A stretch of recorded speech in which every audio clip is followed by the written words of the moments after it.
Excellencies, distinguished guests, ladies and gentlemen, my dear friends who are here today to remember and to commemorate the life, the journey, the path of a unique and an exceptional man, Dr. Surin Pitsuwan.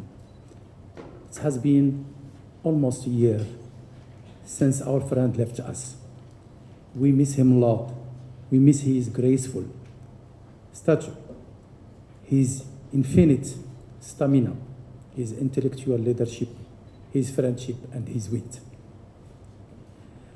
Dr. Surin may have departed from this earth, but he will never truly leave, for he is still alive in our hearts and minds, and through us, he still lives on. Dr. Surin may have departed, but we have been blessed to share his life, his passion, his contribution, his achievement, and his tireless work and effort for the prosperity and well-being for the people. Dr. Surin may have left us, but his true friendship, his humanitarian character, and his deep piety have brought us all together today. The universal values he defended and strived for shall always stay with us and shall always be our guidance. Dr. Surin may have departed, but his spirit and his soul are still resonating. As a model of good Muslim, Dr. Surin has never given up to promote the values of tolerance, moderation, and respect for diversity and differences. His effort to promote a dialogue of civilization and people-to-people connectivity were remarkable and forgettable. He was a great statesman and a great visionary who passionately advocates regional cooperation and integration. Dr. Surin was a very powerful advocate for Southeast Asia region with his unwavering determination and exuded wisdom to see ASEAN succeed.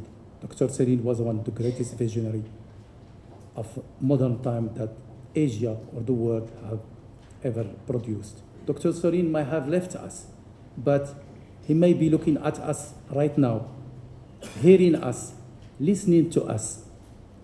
While it is difficult not having him around, he was my friend, my brother, imbued with an exceptional natural charisma and unfailing good sense of humor.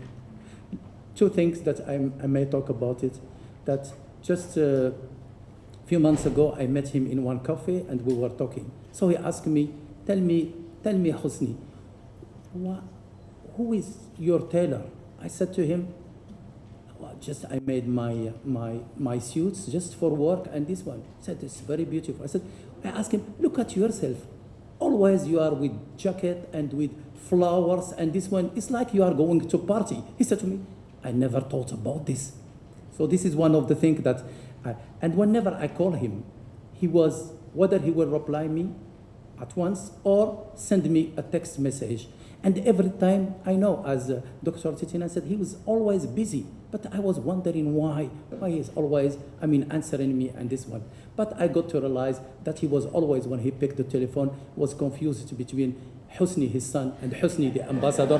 And it was for me something very good that I can want to share with you here. So he was a great friend of Morocco. He was a very good friend of Morocco,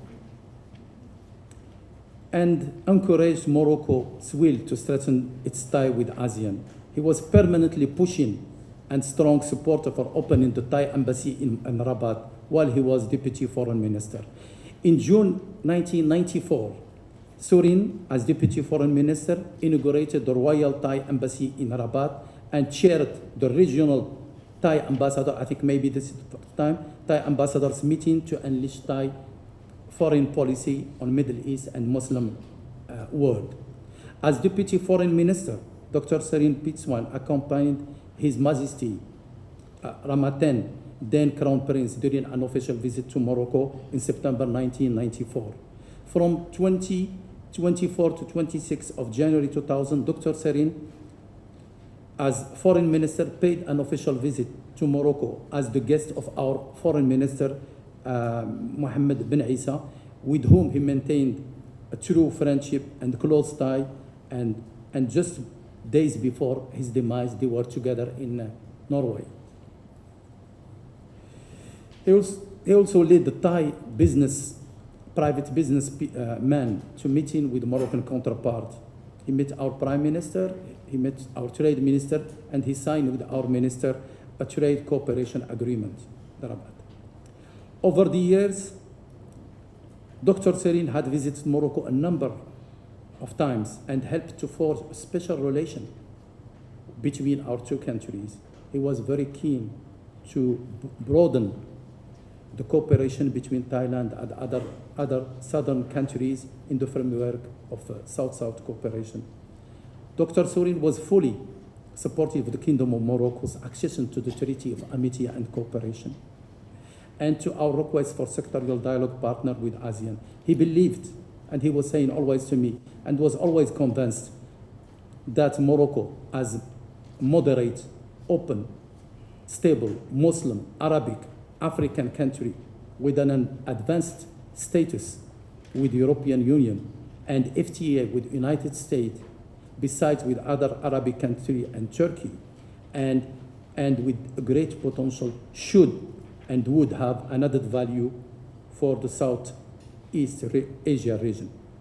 Dr. Surin might have left us, but the passage of time has not and will not reduce the impact of his absence.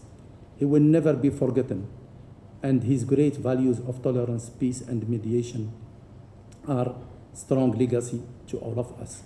Dr. Surin might have departed, but while we continue to feel a deep sense of loss, we shall move forward with our daily lives and tasks, motivated by Dr. Surin's passion, vision, and his rich intellectual legacy. Dr. Surin might have left us, but his legacy will live on. He was loyal to his friends and to his conviction. May his soul rest in eternal peace. We belong to God, and to him we shall return. Allah Almighty has spoken the truth. Thank you. Friends, a family of the Surin family, dear friends of Dr. Surin and friends of ASEAN. Let me just say that I come here with mixed feelings, as many of you will probably share. It was my intention when I discussed the issue with Dr. Surin many times over the past few years, that this year I would be standing at some podium to introduce him to speak on behalf of ASEAN, an organization which he devoted himself to, partly in preparation for the chairmanship of ASEAN that Thailand will assume next year in 2019. But that is not to be. I'm honored to be here, to be invited to speak for him, because I think this is probably the best ways to share with dear friends on some of his legacies, many of which are an inspiration to this current generation of Thai diplomats, and we hope also ASEAN diplomats as we take the ASEAN community forward. How to sum up Dr. Surin? Well, it's very difficult, of course, to try to summarize this good and great man, but perhaps I would say that Dr. Surin is a man of many worlds, but ultimately a man of one world, and that world is the world of humanity, which he served with devotion and passion. I first met Dr. Surin as a very, a younger diplomat, without revealing any ages. But it was about a quarter of a century ago when he was a deputy foreign minister. And we were in a joint commission meeting in Vietnam. It was during those years when there was still the Cold War in Southeast Asia. And then over coffee, he just turned to me all of a sudden, I think at the conclusion of the meeting, he turned to me when we were sitting having coffee with the Thai team. He turned to me and said, Suriya, I think you should prepare for Vietnam joining ASEAN. And I said, wow, that was very forward-looking. It was something that we couldn't really imagine. But it is a reflection, I think, of his forward-looking idea. And I said, why? Well, Vietnam is an important country and a friend of ours and a neighbor in Southeast Asia. There's every reason to believe that Vietnam will join ASEAN. And that is the case. We're now from an association of 5 to a community of 10. The last time I met him was last year, and I was there with colleagues at having lunch, hosting lunch in his honor with what we call the 4 wise men of ASEAN, which includes many people who helped, Thai people who helped develop ASEAN. Some of us who are present here today, Kun Kawi, for example, and others. And we're trying to bounce ideas with him on how we can take forward ASEAN as we assume the chairmanship next year, in 2019, that was 2 years ago. And he just said at the very end, he said, never forget the socio-cultural community pillar, because that is where the pillar that really brings people together. It's the pillar that brings people's interests quite clearly. These 2 episodes, my first meeting with him and my last meeting with him, I think reflects the breadth and depth of the vision that he had for Thailand, for ASEAN, and for the world. And so as I try to reflect very briefly, and in view of the time limit, I just draw on perhaps, as a former speechwriter, let me just, instead of focusing on anecdotes, let me turn the angle a little bit and focus on 2 quotes that Dr. Surin always uses, either in his speeches or in his conversations with world leaders and ASEAN leaders and others. I think it is a reflection of who he was, and more importantly, a reflection of the contributions that he could make.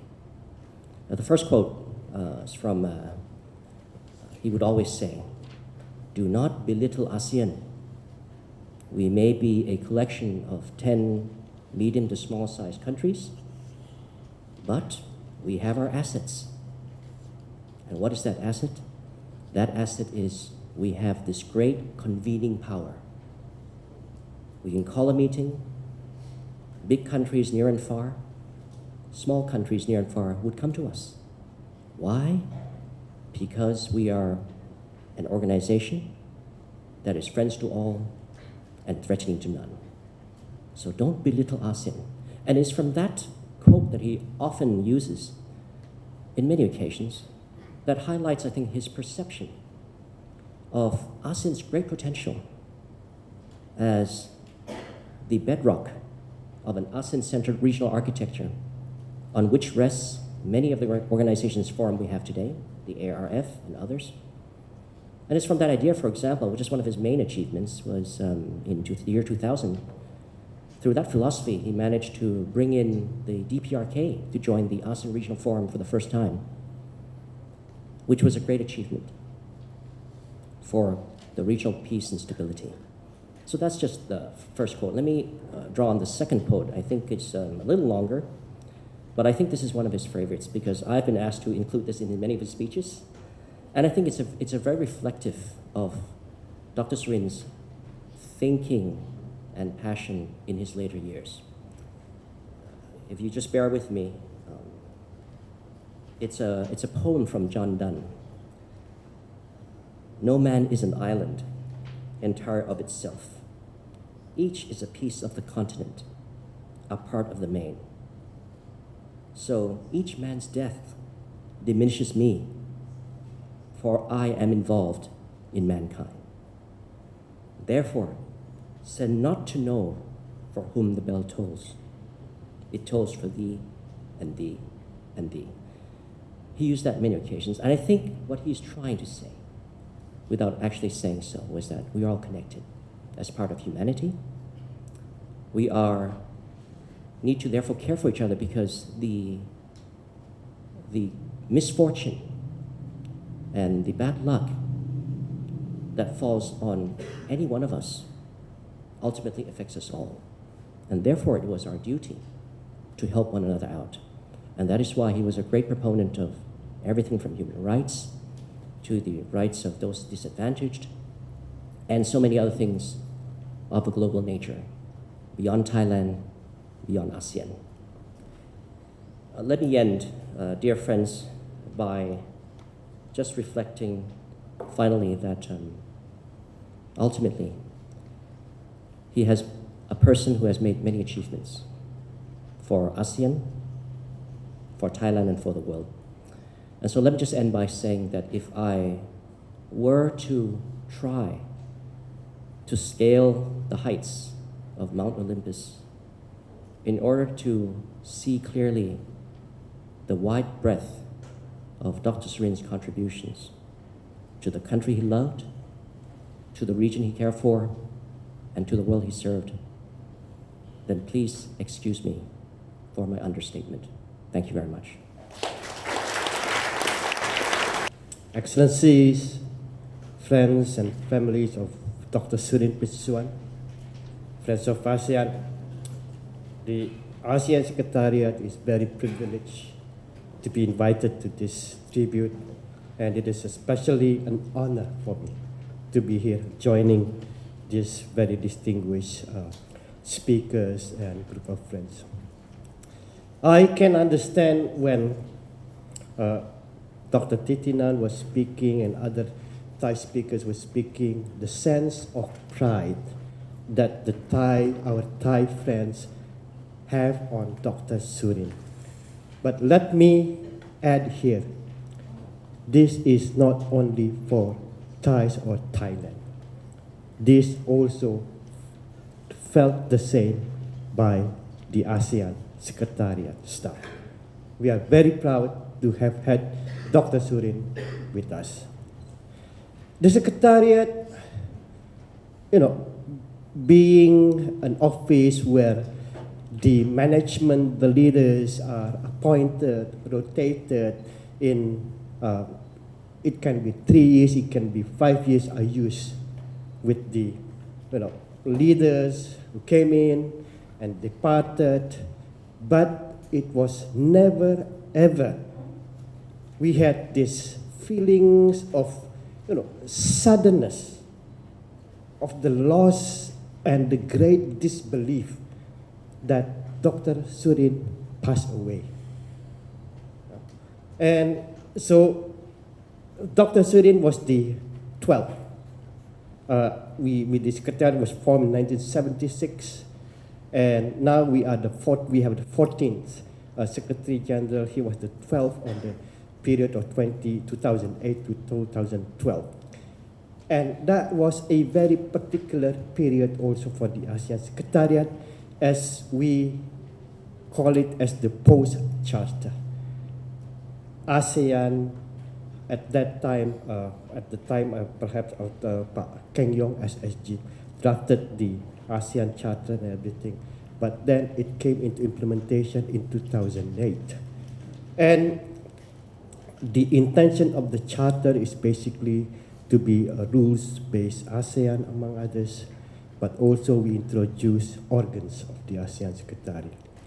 And that confirmed basically also the Secretary General as the Chief Administrative Officer of the ASEAN Secretariat. But reality, is it so? Is the Secretary General the Chief Administrative Officer and empowered really to undertake the many tasks expected of the ASEAN Secretariat? And that actually one of the very real contribution of Dr. Surin, and that is in strengthening of the ASEAN Secretariat. Two things I would like to share with you. One is on resources, and that is, I'm talking about expanding the human capital, and the second is about budget. The ASEAN Secretariat has been small, but then he insisted that we need to be bigger, we need to have bigger budget. The second is actually also a very important thing, and that is in engaging the community. ASEAN meetings among ASEAN officials, there is no issue. We have met so many times. If I don't see you for 2 hours, then I will say, long time no see, because we meet so often. Yeah? But it is engaging the community, engaging the people that where we are. We had challenge, we are still having that challenge. How do we go beyond awareness to ownership? And for this, we need person to engage with the community, including the media. We need a spokesperson to tell the world about ASEAN and to share with the civil society organizations, with the academia, with the other professional groups and associations. And in Dr. Surin, he was not only a spokesperson, but he was an icon. So when we talk about the Secretary Generalship of Dr. Surin, it is not a stage for himself, it was not a stage for Thailand, but it was a stage really for ASEAN and including for the ASEAN community. And that challenges continue, that we need to engage the people, we need to get connected and rooted. And that is actually one of the legacy, one of the traits that Dr. Surin has shared with the Secretariat staff, and many actually felt so much loss because of his unexpected demise. So with that note, on behalf of the ASEAN Secretariat, we would like to extend again appreciation to the Dr. Surin family, not only for his time, but his leadership.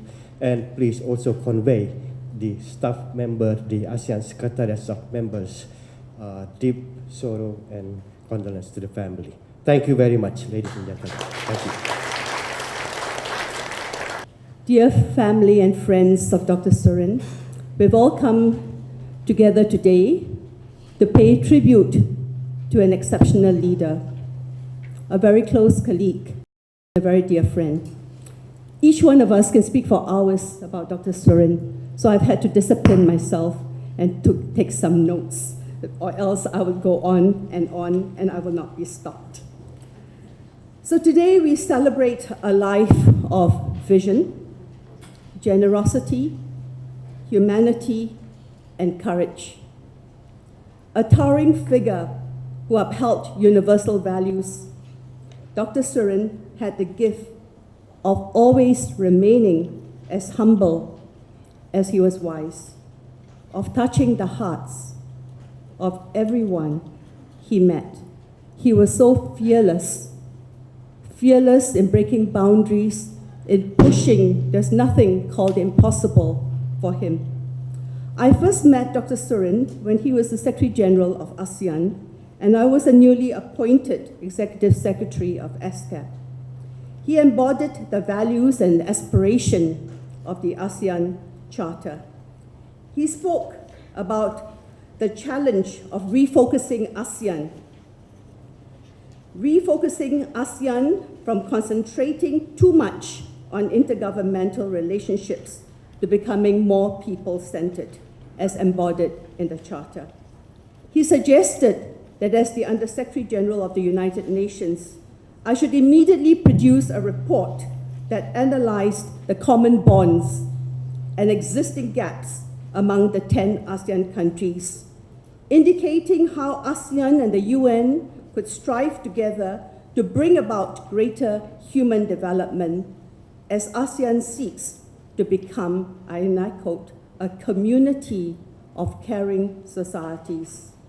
I took up his challenge and produced 2 reports, 10S1, Closing Development Gaps in the ASEAN Community, and Striving Together, ASEAN-UN Partnership, which was launched by the UN Secretary General, Mr. Ban Ki-moon, the Prime Minister of Vietnam, when the country was the ASEAN chair, Dr. Surin, and myself. It was the start of a comprehensive partnership between the United Nations and ASEAN that forms the basis of the ASEAN-UN Summit till today. But Dr. Surin wanted to see concrete action. Soon he brought his senior directors to my office to meet with the whole regional UN system, the regional coordination mechanism which I chaired, to make sure that our reports did not just gather dust on our shelves, but could be turned into reality. However, it was the times that I spent with him during the Cyclone Nargis crisis that I saw him at work as a strategic thinker and a people's leader. I was in Jakarta when news of the devastating cyclone and the difficulties in assessing the affected communities reached me. Myanmar was still under sanction at that time, and the UN presence in the country was limited. The UN needed a regional partner to convince and work with the Myanmar government to open up humanitarian access as quickly as possible to international aid. I immediately contacted Dr. Surin, who met me for breakfast the next day, and we strategized about how we could position ASEAN as an honest broker. Since he was traveling, he suggested that I spoke on both our behalves as I was meeting various Indonesian leaders that day, including Pak Hassan, whom you will hear later, and he would follow up on his return. I approached Pak Kuntoro, the executive director of the Indonesian government agency for rehabilitation and reconstruction for Aceh. And Pak Kun and his team immediately offered assistance based on their experience leading and coordinating the massive tsunami recovery operations. Together with Dr. Surin and the support of the ASEAN foreign ministers, they helped to design the ASEAN Humanitarian Task Force, which functioned as a policy body of ASEAN, and the tripartite core group, which was established to oversee the everyday operations. The Nargis experience revealed Dr. Surin to be a visionary and a great humanitarian diplomat. He knew how to capture opportunities, work with political leaders, and shift the systems to bring ASEAN closer to the people. For Dr. Surin, the massive cyclone was a defining experience, what he calls ASEAN baptism by cyclone. It was the first time that ASEAN played a leading role in a humanitarian response, and it was a great success. The ASEAN-led coordinating mechanism built a bridge of trust to encourage Myanmar to emerge from isolation and work with the outside world. It was also the first time ASEAN and the UN worked together on disaster management, a new humanitarian partnership that delivered for the affected people. What drove Dr. Surin was his belief in the fundamental dignity and equality of every person, every child. And this became so clear to me as we walked together through the devastated landscape of the villages destroyed by the cyclone in the Irrawaddy Delta. He genuinely engaged with each person, took time to listen and to converse with them. He held the children's hands and shared his own story of a child going barefoot to school to give them courage. It was the first time, Dr. Titinan, that I heard that story from his mouth. And my respect for him grew a millionfold, because in the midst of destruction, he gave each and every one, every child, hope, and he made them smile. He believed that the future of ASEAN did not rest in our treaties, in the millions of intergovernmental meetings that we have, but in investing and supporting every child everywhere to fulfill their full potential. He was so willing to take risks and to go the extra mile to make a difference to communities, especially to vulnerable communities. The economic sanctions against Myanmar at the time of Nargis created a complicated backdrop for donors who struggled to fund recovery activities beyond recovery efforts. Against many odds, he and I co-chaired a donor conference in Bangkok in November 2009, and together we succeeded to raise 90% of the requested $103 million immediately needed by the affected community in the Delta as identified by the post-Nagas recovery plan. And much of the money went to rebuilding schools for the children, the homes and the healthcare centers for the community. Dr. Surin believed that after every destruction and devastation, we must build back better. And that is the meaning of resilience. I have so many stories to share, dear friends, but time is limited. So for me, there are few leaders of our time who have done so much to advance the values and aspirations of the United Nations through powerful speeches and action. Even after his tenure as ASEAN Secretary General, Dr. Surin continued to be a voice of conscience for our region, moving our region forward towards democracy, human rights, respect for diversity, and the embrace of universal values. He continued to shine a light on the most vulnerable in our region, including on the Rohingya crisis. Our region and our world are so much poorer without Dr. Surin. My family misses him dearly as a leader, a dear friend, and for my daughter Lillian, an honored mentor. We share your love for him. We share your pain at his passing. We will always celebrate his life, and he will live in each of our hearts. So thank you, Dr. Surin. Thank you, dear family of Dr. Surin. Thank you, Dr. Surin, for gracing our world. Rest in peace, dearest friend. Excellencies, friends and family of Dr. Surin Pitsuwan. First of all, I would like to thank Dr. Titinan, Director of Thailand's ISIS.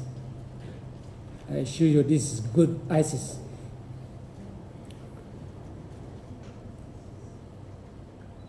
The news of the sudden passing of Dr. Surin Pitsuwan on November 13th last year was very shocking to me. Only 7 days earlier, he visited Jakarta at the invitation of the Indonesian CSIS to discuss issue of our concerns, namely the humanitarian crisis in Myanmar, Rakhine states. The idea was then at tractor level to establish an ASEAN eminent persons group in which Dr. Surin and myself were invited to join. I know Dr. Surin was not only had a principled position with regard to this humanitarian crisis, but as a man of actions, he was very keen to join actions to find solutions to these humanitarian problems.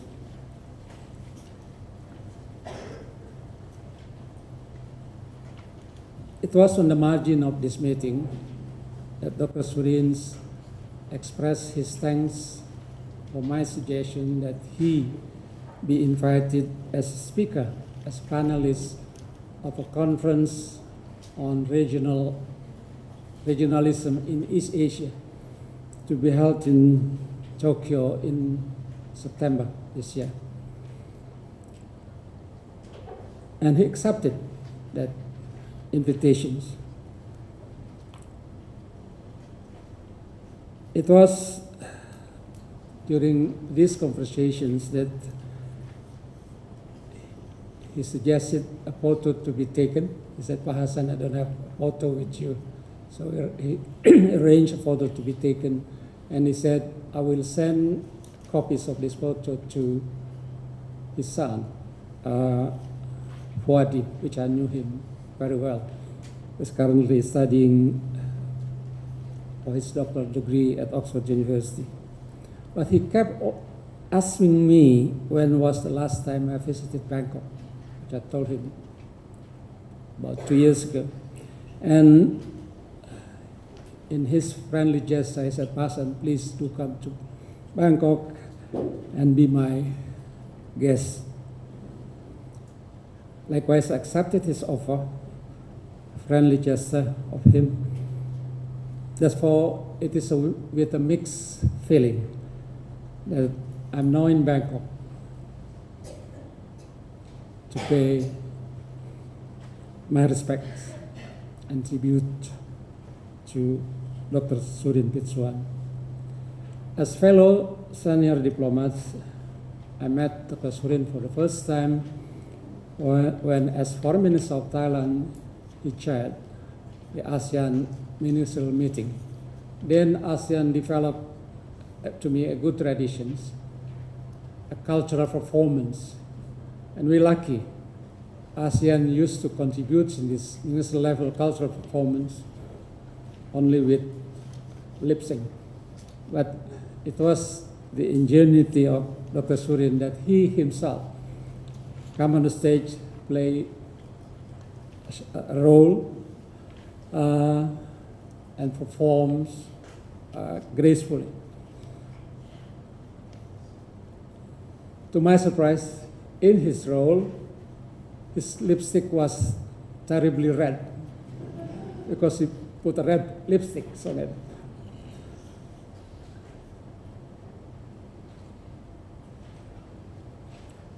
Our respective position in high office overlaps for 2 years, particularly from 2008 to 2012.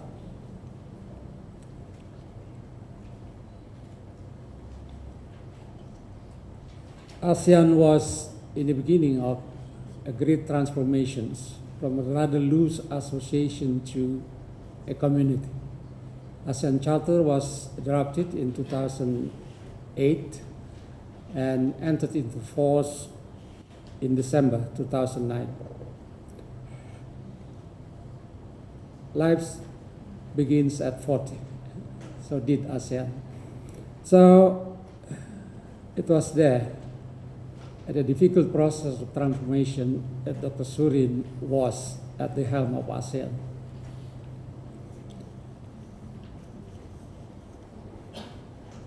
ASEAN was fortunate to have a Secretary General of his quality, of a good mix of a scholar, politicians, and skilled diplomats. Why the job of ASEAN Secretary General was difficult? As I said, it was in the beginning of ASEAN's transformations. And for the first time, ASEAN has its constitution called the ASEAN Charter. It claims it's a rule-based organization, but many new rules have to be created. ASEAN has a weak secretariat, small number of professionals, but also, as Dr. Mochtan just said, very low budget. While in the process of the implementation of ASEAN community, political and security, economic, social, and culture, ASEAN by 2010 began to draft its blueprints, its plan of actions, and programs.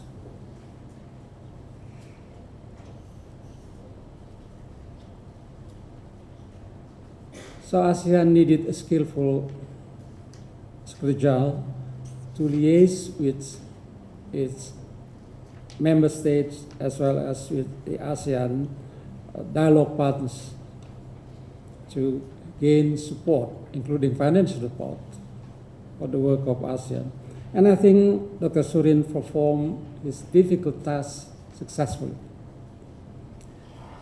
As ASEAN was transforming, the rest of the world may have many questions on what new ASEAN is all about.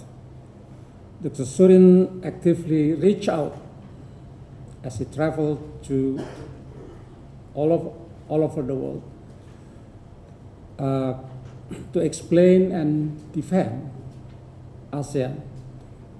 As an eloquent speaker and a strong background as journalist, to me, Dr. Surin, as he also believed strongly in ASEAN, Dr. Surin was an effective spokesperson of new ASEAN.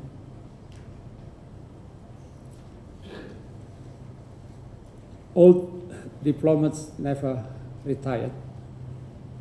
Perhaps they lost golf balls. But Dr. Surin as scholar has been actively involved the regions, international community by attending numerous meetings, conferences at in the regions as well as beyond Southeast Asia. So I often come and meet him on the margins of the many meetings we both attended. One of them was the Aspen Institute organized meeting 4 years ago in Seoul. This meeting was chaired by Dr. Madeleine Albright. There were few critical questions on ASEAN that ASEAN didn't do enough in dealing with its own member. I know Dr. Surin vigorously defend ASEAN. He gave as an example how ASEAN dealt with the Nargis cyclones of 2008. And he made a reference, and I quote, had not because of a soft ultimatum by Pak Hassan, there would be no ASEAN-led mechanisms. As humble person, he didn't mention, and I would mention, that it was because of Dr. Surin, the ASEAN Secretary General, that the implementations of this ASEAN-led mechanism went very well. It was one of the success stories in dealing with major disaster. To me, the success of the humanitarian operations with regard to Nargis cyclone encourage Myanmar to engage ASEAN more intensively, but also has confidence to engage the international community. It contributed to no small amount of the more engaging Myanmar. That, to me, leading by March 2010, an open and democratic Myanmar. So a week before his passing, in our meeting on 23rd of November in Jakarta last year, it was clear Dr. Surin continued to speak up against injustice and degrading inhuman treatment of fellow human beings, but also a man that is eager to join action to eradicate it. At 68, the passing of Dr. Surin, to repeat, Dr. Surin Abdul Halim bin Ismail Pitsuwan was an early loss for his family, for his country, Thailand, but also for ASEAN. May God bless his soul, and I thank you very much. Let me first thank the organizers of this forum to pay tribute to Dr. Surin. ISIS of Thailand, and of course the Ministry of Foreign Affairs of the Kingdom of Morocco, here represented by my very dear colleague, Abdelilah El Housni. Dr. Surin Pitsuwan, former Minister of Foreign Affairs of Thailand, served as Secretary General of ASEAN from 2008 to 2012, which was an important period when ASEAN had just adopted the milestone ASEAN Charter and ASEAN Human Rights Declaration that provides legal status and institutional framework for ASEAN to pursue its community meaning goals. Surin Pitsuwan contributed significantly to ASEAN progress in community building and integration efforts, as well as taking ASEAN external relations forward. His valuable dedication and legacy, therefore, will be forever remembered by the ASEAN people. ASEAN was founded in 1967. Over the past 51 years since its inception, ASEAN has evolved and gone through a number of ordeals. ASEAN has expanded its membership to cover 10 nations in Southeast Asia and has gradually deepened and broadened own areas of cooperation covering economic, social, cultural, and political security fields. We call it our very famous 3 pillars. Laos joined ASEAN in 1997, has since then participated and contributed actively in all cooperation areas under those 3 ASEAN community pillars, as well as ASEAN external relations, thereby bringing benefits to our country and people. ASEAN today, as a community,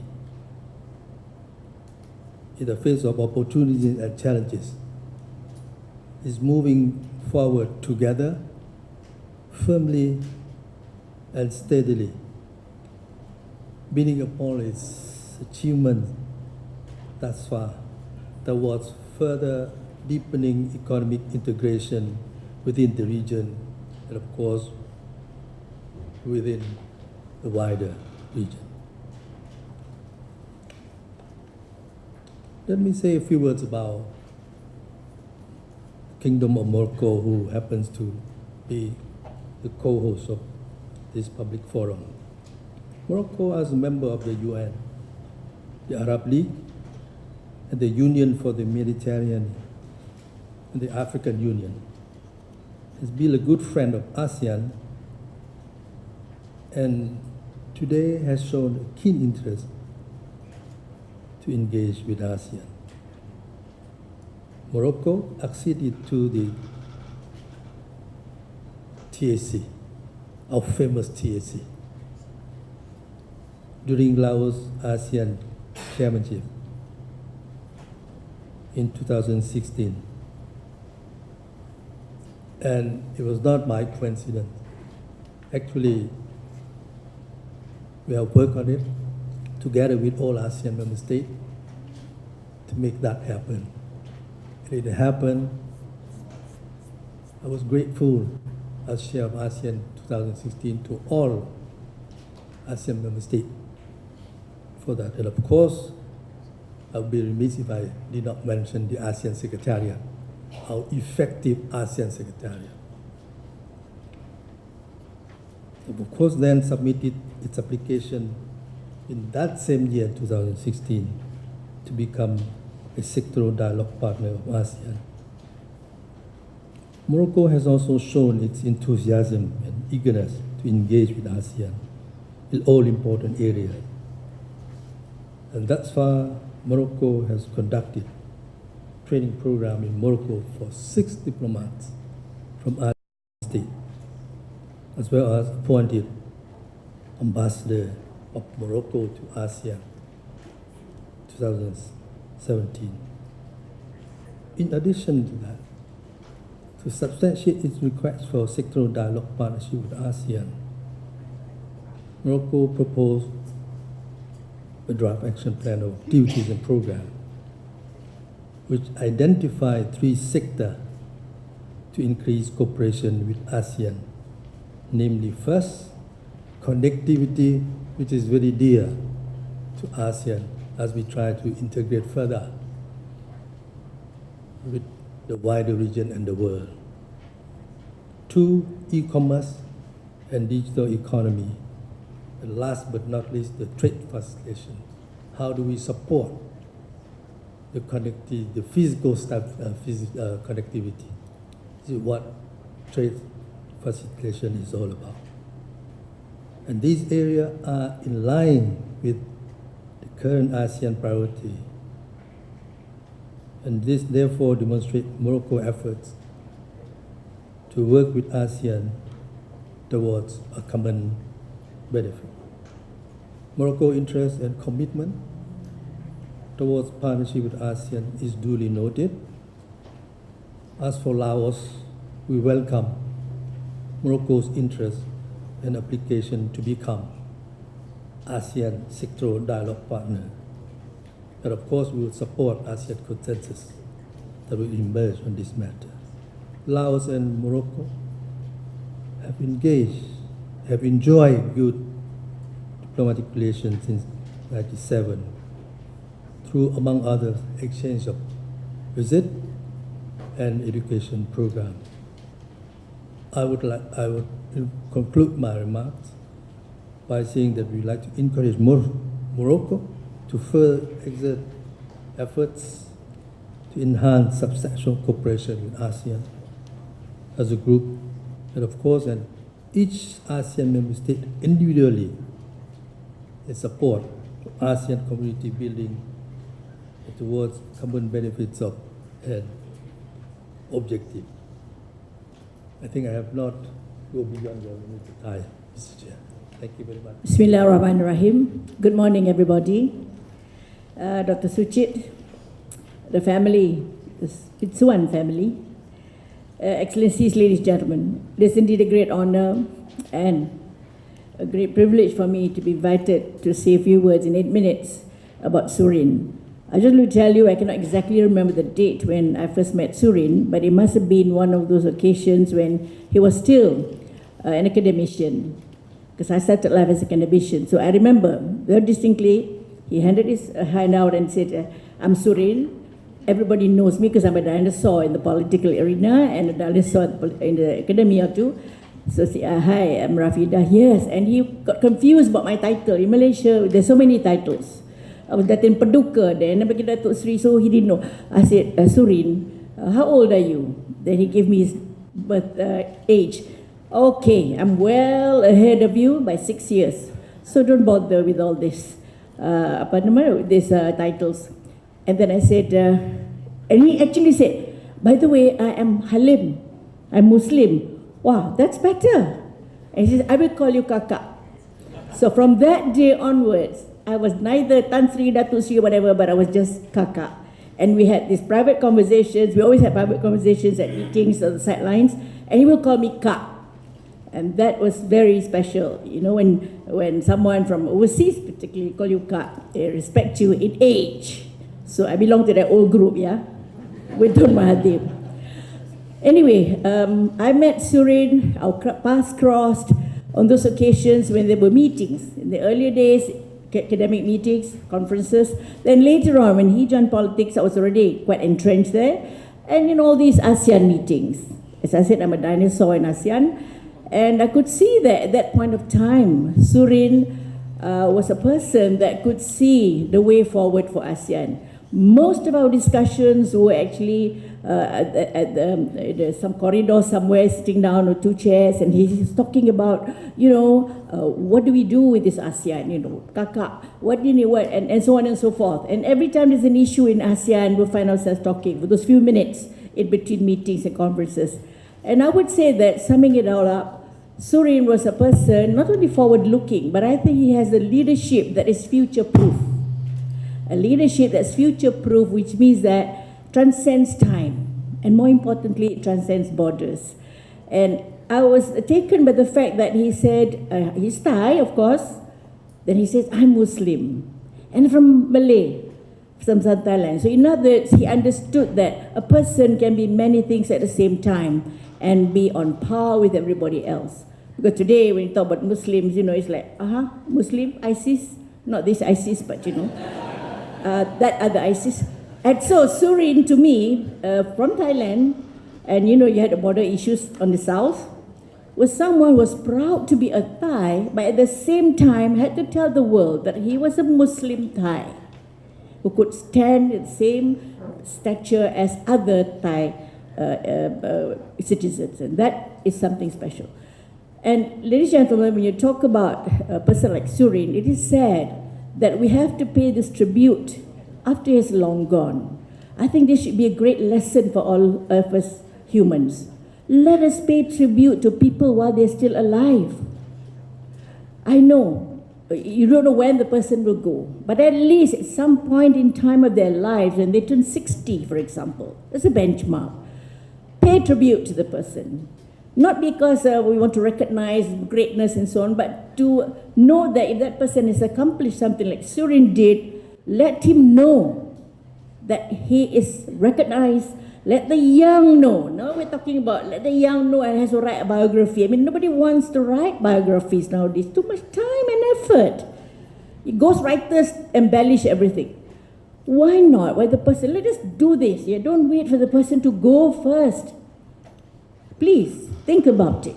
If you know that in your society, does not matter who has done something great, not only for your country, but across borders, for the region and for the world, recognize him or her now.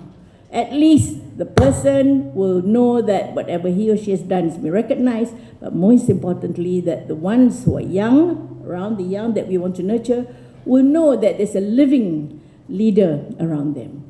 We always do this. This is the greatest mistake of humanity, recognizing somebody when they're gone. So I'm saying, please let's change this culture. Yeah. So I'm glad that I'm able now, even after he's gone, to be able to speak about him. As many of you, we have many things to say about him. But for me, it is really the interactions and conversations. I'm not much of a conference person. I prefer to talk at one side and then speak with an open heart. As you can see, I do not mince my words. So Surin knew that I do not mince my words. But there is one thing that I failed and I did not manage to do for Surin. One of the meetings he said, Kak, I would like you to come to southern Thailand to see my sister's constituency. That's yours. And he says, I would like you to go and speak to the women. I said, why speak to the women? How to speak to the people in there, Thailand? I always argue about being this division between men and women. Why? Why should I only speak to the women, right? To the men as well. Yeah, okay, come to the constituency. But as you know, he was very occupied. I do not like the word busy. It's occupied. Busy people is like cockroach on a pin. You put a cockroach, turn it upside down, 6 legs moving, not going anywhere. That's busy. But occupied is every minute of the day you know what you're doing, even if sleeping and taking a nap. So I knew that he was occupied. So was I. And we never got to go to your constituency, Heidi. So I don't know, maybe one day I might make it in memory of Surin. So that I owe him. I owe him because he kept reminding me, Kak, when are you coming? I said, yeah, we never tried to match our schedules. That's the problem. He said, you always keep going to Bangkok. I keep telling him, hey, I was in Bangkok, I was in Bangkok. So he knew that I was in Thailand. But why didn't I go down to the southern Thailand? So for Surin, he was our friend.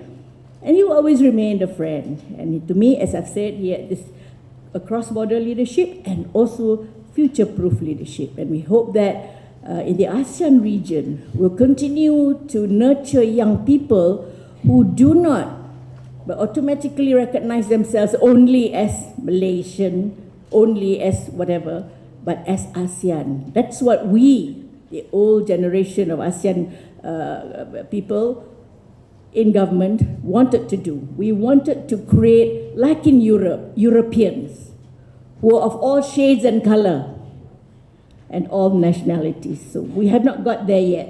We'll still say we are Malays, Singaporean. In fact, who was it that made a mistake to say that Lee Hsien Loong was from Malaysia? That was a big mistake. Who was that just now? Who was the speaker who said Lee Hsien Loong? Supachai. Where is he? He's not listening to me, right? Look at that. Look at that. He wants to wait till I die before he listens to me. So, we would like to create, and I think this is what Surin wanted to create, the ASEAN society. Let us carry that memory of him. Try to create the ASEAN society where the socio-cultural pillar really gets operationalized so that we begin to think somewhat like being a European. Let's call ASEAN. I don't know how to call ourselves ASEAN, but we are ASEAN. Not just Thai, not just Filipino, not just Malaysia, Indonesians, or Laotian. And once we do that, I think ASEAN regional integration would be realized as the way that generation of people like Surin dreamt it to be. So on that note, thank you very much. Thank you very much to our ambassador from Morocco for hosting us here. And thank you very much to ISIS Thailand for this. It is a great honor. And may Surin rest in peace. Thank you.